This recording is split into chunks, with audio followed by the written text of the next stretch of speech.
او الجريفز ديزيز، ده المرض او الحاله اللي معانا دلوقتي. دي هتنزل في الامتحان ان شاء الله اللي جاي. بالنسبه للولاد هتبقى امتحان اوسكي، ممكن مثلا يجي لهم اوسكي كده اي اكزامينيشن او لوكال ثايرويد اكزامينيشن، او بالنسبه للبنات هنزود عليهم الجنرال اكزامينيشن.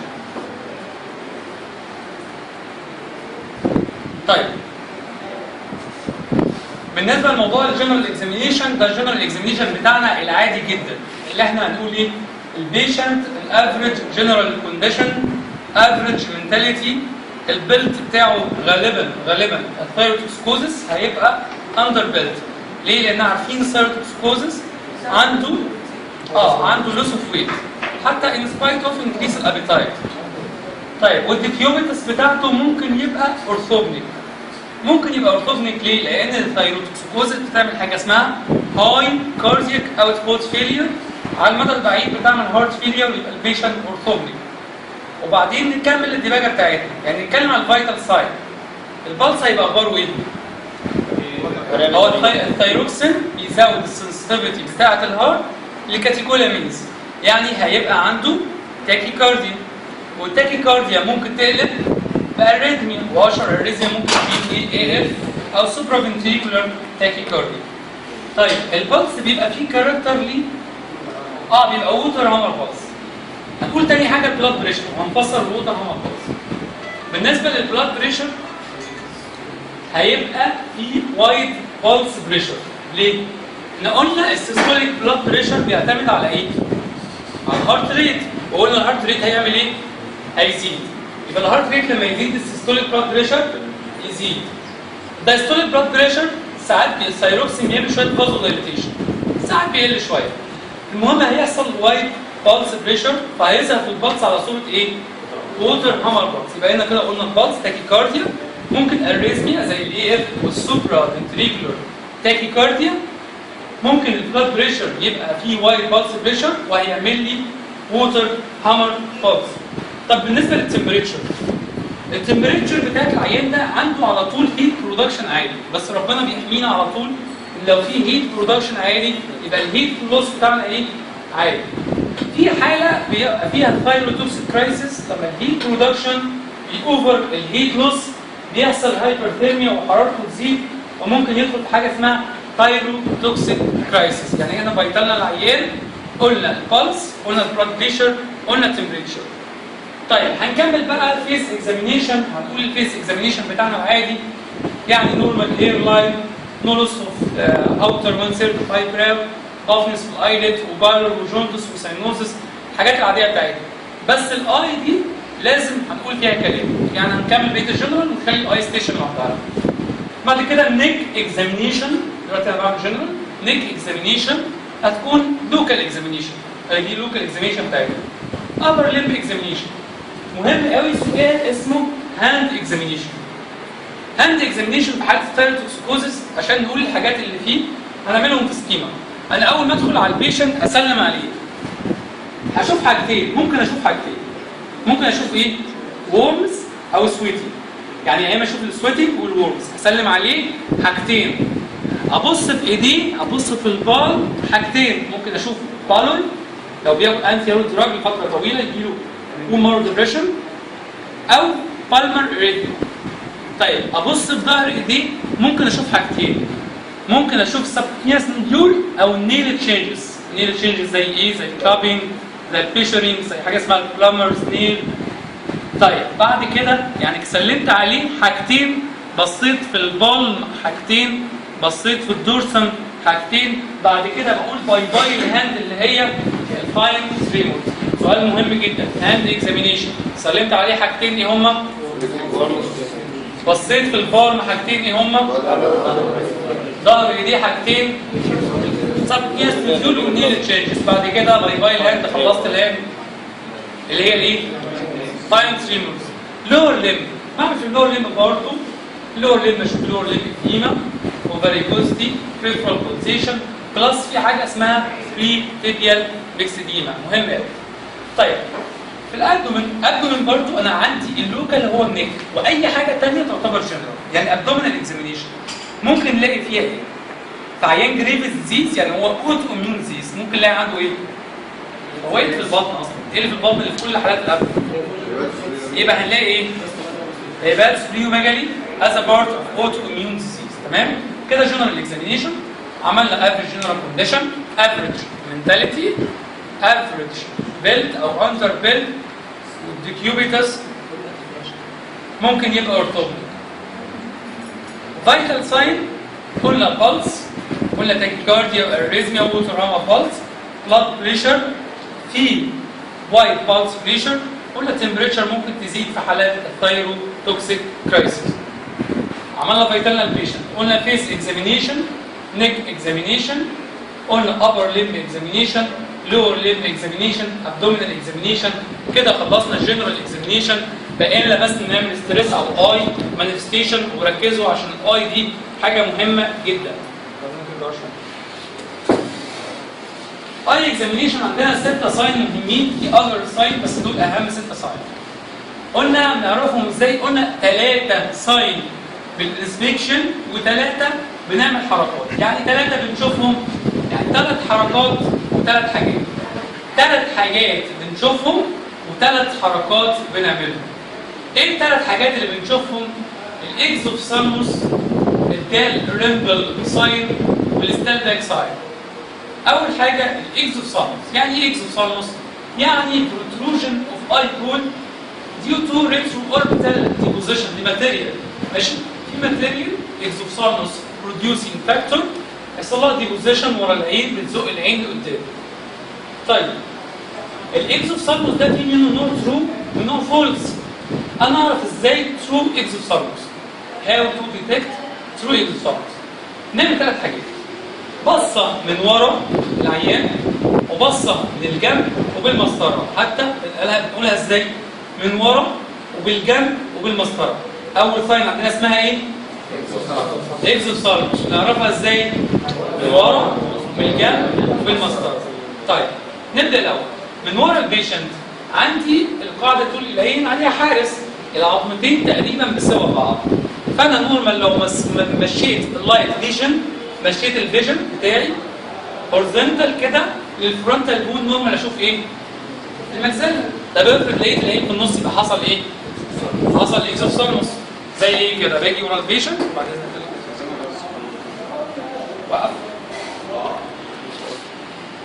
اكزوفثالموس قلنا بصه منين؟ بصه من ورا وبالجنب وبالمسطره. بصه من ورا بمسك النك، بمسك الهيد من السايدز كده بتاعتها وبميلها. ببص هنا تنجنشنالي كده نورمالي، وانا ببص من فوق ابص الاقي المجزله. لان شعاع البصر بتاعنا ما بيخبطش في العين. انما البيشنت اللي عنده اكزوفثالموس مش هشوف كويس، الاقي العين طلعت لي في الطريق. طيب تاني حاجه بصه من الجنب. نورمالي عندنا كلنا حاجه اسمها اوربيتال سالكس فوق العين، غمض عينيك، ديبريشن كده. طب تخيلوا لو عين طلعت قدام كده شويه، الديبريشن ده ايه؟ هيختفي. اوبليتريشن اوف اوربيتال سالكس. ببص من الجنب كده ومغمض عينيه وبالمسطره. ما زي ما انا شفت بعينيا من هنا لهنا من غير ما اخبط في العين، لو حطيت قلم او مسطره من هنا لهنا مش هخبط في العين، صح؟ طب افرض اكزوفثالموس وانا ببص من ورا الاقي العين طلعت لي، وانا ببص من الجنب الاقي كومبليت اوبليتريشن للسالكس، وانا بحط المسطره الاقيني مش عارف احط المسطره لا كده ولا كده، العين بترفعها. اسمه ايه؟ اكزوفثالموس. طبعا احنا جايبين واحد زميل ليكم متبرع ان هو نشرح عليه، هو ما عندوش اي حاجه خالص الحمد لله يعني، وربنا يشفيه. يلا اول ساين اكزوفثالموس. تاني ساين حاجه اسمها دال ريمبل ساين. ايه الدال ريمبل ساين دي؟ نورمالي لما اجي ارسم عين، بلاقي ايه؟ بلاقي العين مش كامله. يعني لو انا برسم عين كده هلاقي العين عامله كده. نورمالي الابر ايليدز كفر الابر 6 بالكورني. طيب الناس اللي بيجي لهم thyrotoxicosis ممكن يجي لهم ساين اسمها دال ريمبل ساين. نتيجه لايه؟ نتيجه للكونتراكشن في العضله دي، عشان الهايبر سنسيتيفيتي للكاتيكولامين يحصل لها كونتراكشن، يعني المونر مصر. وزائد كمان لما يحصل اكزوفثالموس العين تتزق لبره شويه، برضه العين بتظهر بقى في المنظر ده. تلاقي العين كلها مرسومه دايره، زائد ساعات يبقى في ريم اوف سكليرا تحت الايلid كده، اسمه ايه؟ ريم اوف سكليرا. وممكن نسهلها كده تقول دال، حرف دال وكلمه ريمبل ساين، اسمها ايه؟ دال ريمبل ساين. اول ساين عندنا اسمها اكزوثالموس، بصه من ورا ومن الجنب ومن المسطره. تاني ساين عندها اسمها ايه؟ دال ريمبل ساين. تالت ساين عندنا، تفتكروا لو حد عنده اكزوثالموس وعينيه طالعه لبره هيبقى اخبار البلينكينج بتاعه ايه؟ هيبقى infrequent blinking، هيبقى infrequent blinking. تمام؟ حد عينيه طالعه لبره هيبقى البلينكينج بتاعه زينا؟ infrequent blinking. اسمها ايه؟ اسمها ستالباج ساين. يبقى عندي 3 ساين بنشوفهم اسمهم ايه؟ اكزوثالموس، ستالباج ساين، ستالباج ساين. 3 حركات بنعملهم، حركه لفوق وحركه لتحت ومن بعيد. حركه لفوق وحركه لتحت، حركه لفوق وحركه لتحت ومن بعيد. يلا بص، نورمالي انا ليا ايه؟ ليا الفيلد بتاعي، الفيجوال فيلد بتاعي. بس تخيلوا حد عنده عينيه طلعت لبره، عينيه طلعت لبره، الفيلد بتاعه هيبقى اوسع من الفيلد بتاعي. لدرجه ايه؟ انا وانا ببص كده هو نورمال، هو نورمال، شخص نورمال، وانا ببص على القلم حصل ايه؟ حصل كوريجيشن للعين الفرونتاليس. البيشنت اللي عنده ثايروتوكسيكوزيس عنده عينيه طالعه لبره شويه، الاكزوثالموس، الفيلد بتاعه احسن من الفيلد بتاعي لدرجه ان هو يعرف يبص لفوق من غير ما يحصل ايه؟ كوريجيشن. اسمها ايه؟ absence of corrugation of frontalis او جوفروي ساين. تمام؟ عاوز يقول لك كده او كده. طيب وانا فوق كده بنزل لتحت، بص نورمال اهو، نورمال الابر ايليد، الابر ايليد على طول بيفول الاي معاه في كل حته. انما بصوا هيحصل ايه؟ هوريها لكم في البيشنت ان هو بينزل كده، هينزل هتلاقي ايليد نازل ايديك، بص لتحت كده، بص لتحت. هو طبعا هيشنك، هنوريها في البيشنت احسن. هتلاقي الابر ايليد فضل فوق شويه، اتعلق فوق شويه، حصل له لاجنج فوق شويه والعين نزلت وبعدين نزل وراه. تمام؟ اسمها ايه؟ ما ينفعش ننسى الساين دي لانها اسمها ايه؟ فون جريفز ساين. المرض اسمه ايه؟ جريفز ديزيز. المرض اسمه ريد لاج؟ لا مش عارف ده اللي والله هنقول لك طيب يبقى حركه لفوق اسمها ايه؟ absence of corrugation او جوفروي ساين. لتحت فون جريفز ساين. من بعيد عارفين الماتيريال اللي بتزق العين لقدام بتعمل انفلتريشن الاكسترا اوكيولار ماسل، وساعات بيقولوا دي اضعف عضله هي الميديال ريكتس، اول عضله بتتاخد، ده انسيدنس يعني. فعشان كده الميديال ريكتس بتعمل حاجه اسمها ايه؟ كونفيرجنس. فتلاقي البيشنت عنده حاجه اسمها ايه؟ لاك اوف كونفيرجنس، اسمها ساين، اسمها فوبيا ساين. يبقى حركه لفوق ابسنس اوف كورجيشن، حركه لتحت بالراحه ليد لاج او بون جريف ساين، حركه من بعيد هنلاقي في ايه؟ لاك اوف كونفيرجنس اللي هي ساين اسمها ايه؟ فوبيا ساين. يبقى عندي 3 حركات، 3 حاجات بشوفهم قولهم لي. اكزوثالموس، ده الريمبل ساين، ستالباج ساين. 3 حركات بعملهم، لفوق جوفروي ساين، تحت فون جريف ساين، من بعيد. ساعات بيقولوا في ساين اسمها روزنباخ ساين اللي انا بقول له اقفل ايدك بالراحه، هتلاقي فيه تويتشز كده اثناء ما بيقفل عيني بالراحه كده.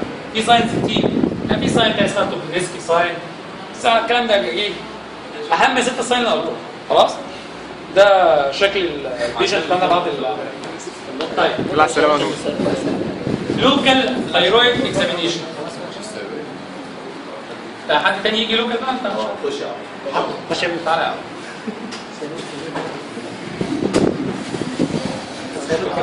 في مشكله في الاي.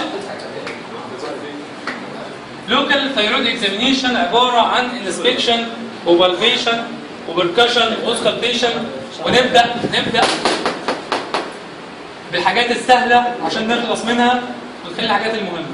يعني لوكال ثايرويد اكزامينيشن، انسبكشن، بالفيشن، بركشن، اوسكالتيشن. لو الدكتور قال لك في الامتحان انت على حاله ثايرويد ونشك، قال لك اعملي بركشن على طول الثايرويد، انت هتعمل بركشن فين؟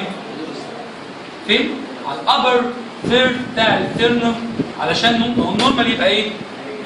ريزم.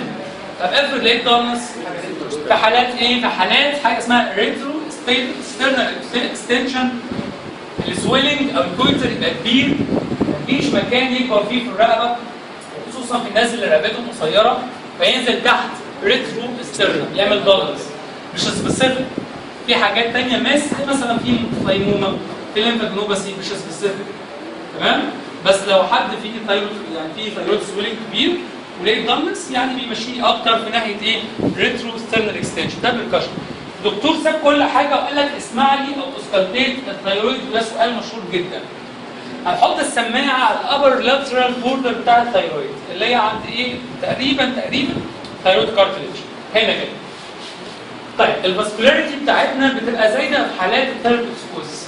لو البلاد ماشي بتيوب ضيق بيعمل صوت اسمه بيروي، اللي هو ابنورمال ساوند على الارت اسمه بيروي. بتاع انهي ارت البيروي ده؟ بتاع السوبيرور ثايرويد ارتري. جاي منين؟ من الاكسترنال كاروتيد ارتري. وهو مش هيوصل معاك للمرحله دي، هو يقول لك ايه؟ بس اسكالتيت الثايرويد، انت تقول له ممكن نعمل اسكالتيشن عشان نسمع كذا بتاع كذا وجاي من كذا. تمام؟ الفاسكولاريتي بتاعت الجلاند زايده. هو بصوا توكسيستي يعني ايه؟ الفانكشن والسايز والفاسكولاريتي زايدين. تمام؟ عشان المرض ده بيبقى فيه انتي بودي اسمه تي اس اي بيزود زي التي اس اتش، بيزود الفانكشن والفاسكولاريتي والسايز بتاع الجلاند. فالفاسكولاريتي لما تبقى زايده قوي بتعمل بلوي، بلاد كتير ماشي في ارتري، نفس الارتري تعمل ابنورمال ساوند. وابنورمال ساوند على الارتري اسمه بلوي، وعلى الهارت اسمه وعلى الفين اسمه. هي مشكله بس نحط السماعه فين. طيب كده قلنا بركشن اسكالتيشن. انسبكشن اقعد يا عبد الرحمن، قرب لي تصور عشان اشوفك بس. انا مش عارف. بص لي انا دي تعالى المره مرة؟ فكره يا حبيبي. اديك هتصور شفت بقى يلا. انسبكشن بص في اللور. يا ابن بلد يعني اعمل اللي هو عايزه. فينا شارع. ايوه عند اول الشارع. خلاص بقى خلاص اعمل كات يا ابني الحته دي. شيلها في المطبخ. شيلها في المصباح. طيب الانسبكشن بنبص فين؟ نعمل اكسبوجر الاول الاور بارت بتاع الشيست، ونعمل انسبكشن نبص في اللور بارت اوف فرونت اوف نيك، لور بارت اوف فرونت اوف نيك. ونقول للبيشنت كلمه السر، هنقولها الموضوع بسهوله شويه. تقول له كلمه السر بتاعتنا ابلع ريقك، ابلع ريقك. الثايرويد دي انكلوزد في فاشيه اسمها بريتراكيال فاشيه. الفاشيه دي بتطلع وتنزل، يعني الفاشيه دي ماسكه فوق في الهايويد بون، العظمه دي بتطلع وتنزل مع البلع، يعني بتاخد الفاشيه باللي فيها وتطلع وتنزل. نورمالي كلنا عندنا ثايرويد، وعندنا البريتراكيال فاشيه، بس الثايرويد مش سويلنج، مش كبير، مش هتظهر. تمام؟ انما لو في سويلنج كبير علامته ان هي بتطلع وتنزل مع السويلنج. بقى في انسبكشن في سويلنج في اللور بارت اوف فرونت اوف نيك، غالبا هو باترفلاي شيب اللي هو ديفيس. موفز علامته المميزه ان هو ايه؟ موفز اب اند داون ويز ديكلوزيشن. في كلمه كده بتلاقيها مكتوبه نوت ويز بروتروجن اوف تانج، نقولها كل مره. في حاجه ممكن يبقى فيه سويلنج في النك هنا اسمه اسمه ايه؟ ثايروجلوسال سيستم. كان في زمان حاجه اسمها ثايروجلوسال داكت. يعني ايه علاقتها باللسان؟ جلوسال، يعني ثايروجلوسال نازله كده، هي ثايرو لان هي بتكون جزء من الثايرويد. علاقه وطيده. ونازله من عند السالكس حاجه كده في الطنط، نازله كده لحد النجم. تمام؟ بتكون الثايرويد، يعني الثايرويد هنا، عارف واحد واقف فوق على الطنط المفروض الثايرويد هنا، بينزلها كده، بينزلها بحبل. طب بعد الحبل ده ما نزل الثايرويد، ركز، بعد الحبل ده نزل الثايرويد هيحصل فيه ايه؟ اوبليتريشن. ساعات بيحصل ان في جزء من الحبل ده من نص الضغط دي ما تلحمش، تفضل سيست كده موجوده هنا تحت الهايويد بون. السيست دي ميزتها ايه؟ لو طلعت هي كان اسمها ايه؟ ثايروجلوسال، يعني كانت ماسكه في الطنج. لو طلعت لسانك السيست دي هتتحرك ولا لا؟ هتتحرك. يبقى اي سويلنج في النك اقول للبيشنت ابدا ريقك تتحرك يبقى ثايرويد. طب طلع لسانك لو اتحرك يبقى ثايروجلوسال. يبقى القاعده في swelling lower part of front of neck moves up and down with deglutition not with protrusion of tongue، عشان لو سألك ليه protrusion of tongue. خلص الانسبكشن. طيب تاني موضوع الطنج. بص ده الطنج اهو. تميت في زمان في الامبريولوجي السنترال بارت او الميديال بارت بتاع الثيرويد، انا طالما بتكلم الناس كلها مركزه. الميديال بارت بتاع الثيرويد بيتكون من حاجه اسمها ثايروجلوسال داكت. تبقى داكت كده تنزل تكون الميديال بارت بتاع ايه؟ التو لوبس كده. بعد كده يحصل لها اوبليتريشن، ده نورمال. ساعات بقى حته منها كده ما يحصلهاش اوبليتريشن، تبقى سيست، تبقى اسمها ثايروجلوسال ايه؟ سيست. تبقى موجوده سويلنج في النك غالبا تحت الهايويد بون، هي ماسكه في طن، اما يجي البيشنت يطلع لسانه تتحرك. انما الثيرويد سويلنج، الثيرويد يبقى كده وماسكه في فاشيه اسمها البريتركيال فاشيه اللي هي ماسكه في الهايويد بون. يجي البيشنت يبلع تاخد الفاشيه اللي فيها من الثيرويد، يبقى الثيرويد سويلنج علامتها ايه؟ موفز اب اند داون ويز نوت ويز بروتروجن اوف تانج. خلاص فيها مشكله كده؟ طيب بالبيشن، بالبيشن ده سويلنج، الثيرويد ده ثيرويد سويلنج، يبقى لازم نعمل له الحاجات بتاعه السويلنج. ليه؟ اي سويلنج لو حد عنده اي ابسس، مش الابسس ده برضه يعتبر سويلنج، هيبقى فيه انفلاميشن. السويلنج ده ممكن يبقى انفلاماتوري سويلنج، ممكن يبقى نيوبلاستيك سويلنج، ممكن يبقى اي حاجه ثانيه صح؟ فاحنا مثلا هنمشيها خطوه خطوه. السويلنج ده ممكن يبقى انفلاماتوري سويلنج صح؟ اي انفلاميشن بيبقى وورم وتندر، يبقى اشوف وورمز قارنها بحته نورمال، نو وورمز، واضغط عليها كده اشوف التندرنس، يبقى نو وورمز نو تندرنس. بعد كده عاوز اشوف ايه؟ السيرفيس والكونسستنسي، واشوف الاسمس، سيرفيس كونسستنسي واسمس، وحاجه اسمها ايه؟ اللور بوردر والريليشن. يعني كلمه سكيل. سيرفيس، هشوف السيرفيس ازاي؟ عندنا طريقتين، في طريقه من قدام وطريقه من ورا، قدام شويه، بس الطريقه من ورا هي الكلاسيك اكتر بالنسبه لنا. يعني في ناس في البطنه هقول لكم الطريقتين. الطريقه من قدام انا بحس السيرفيس. بصوا انا بعمل ايه؟ بصوا التو ثامب قدام، بحس السيرفيس بالبالم اوف هاند، بالبالم اوف هاند، زي الحته دي اي سيرفيس. فانا طلعت الدبله؟ حصل. طيب بصوا قدامك، عامل زي الدبله دي ليها هعمل lateral flexion of neck بحيث اريح الفاشيه بتاعت النك، cervical فاشيه، فاحس اقدر احس اللوب كويس. ايدي دي هتعمل ايه؟ سبورت. هو انا اعرف احس حاجه من غير ما تكون عليها تحتها ترابيزه؟